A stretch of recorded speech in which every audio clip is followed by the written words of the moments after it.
আমরা বর্তমান সরকার তার কাছে যেই আইন শৃঙ্খলার যে উন্নতি চাচ্ছি, যে সংস্কারগুলো চাচ্ছি, সেটা আসলে আশানুরূপ ফলাফল পাচ্ছি না। রাষ্ট্র আমাদের নিরাপত্তা আসলে নিশ্চিত করতে পারছে না। এটা কেন হচ্ছে? আজকে আসিয়া, ওখানে কক্সবাজারে একটি মেয়ে, তারও এই গণ অভ্যুত্থান পরবর্তী সময়ের কথাই যদি আপনি বিবেচনা করেন, বহু নারী পথে ঘাটে, বিভিন্ন কর্মস্থলে, শিক্ষাক্ষেত্রে প্রত্যেকটা জায়গায় বহু নারী অপমান অপদস্থ হচ্ছে। কেন হচ্ছে? এই যে ধর্মের নামে বিভিন্ন নারীদেরকে যে অপমান অপদস্থ করা হচ্ছে, এই অধিকার, এই মব ভায়োলেন্সের অধিকার কে দিয়েছে তাদের? যারা করছে তারা তো দাবি করছে তারা অভ্যুত্থানের পক্ষের শক্তি, তারা অভ্যুত্থানের পক্ষের অভ্যুত্থানের ধ্যান ধারণা যদি চিন্তা চেতনা সত্যি নিজের মধ্যে ধারণ করত, তাহলে তারা নারীর প্রতি সম্মান দেখানোর, যথেষ্ট সম্মান দেখানোর মতো তাদের সেই সামর্থ্য থাকতো। তারা নারীকে অপমান করতো না।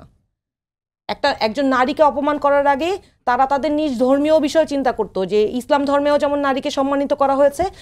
বিবি খাদিজা রাদিয়াল্লাহু আনহা ছিলেন সেই মানুষ যিনি রাসূলুল্লাহ সাল্লাল্লাহু আলাইহি সাল্লামকে ধর্ম প্রচার করার জন্য আর্থিক, মানসিক সব রকম সহায়তা দিয়েছে। এমনকি হিন্দু ধর্ম, খ্রিস্ট ধর্ম, যে কোনো ধর্মে আপনি দেখেন, নারীরাই প্রত্যেকটা ধর্ম প্রচারে এবং ধর্ম প্রতিষ্ঠা, রাষ্ট্র ব্যবস্থা প্রতিষ্ঠায় নারীরা পেছনের সারি থেকে সামনের সারি থেকে সাহায্য করেছে। আপনারা সেই নারীকে অপমান করে কি প্রমাণ করতে চান?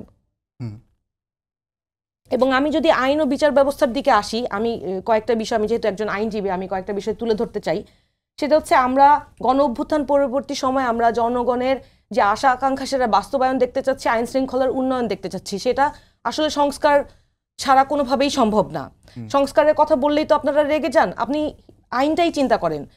আমাদের আইন শৃঙ্খলা বাহিনী আমাদের সাহায্য করতে পারছে না।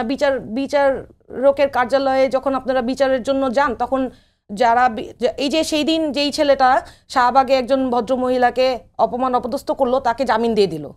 কেন হলো তার জামিন? এর জন্য কি এইটা কি বিচারকেরও দায় ছিল না? এটা তো রাষ্ট্রেরও দুর্বলতা।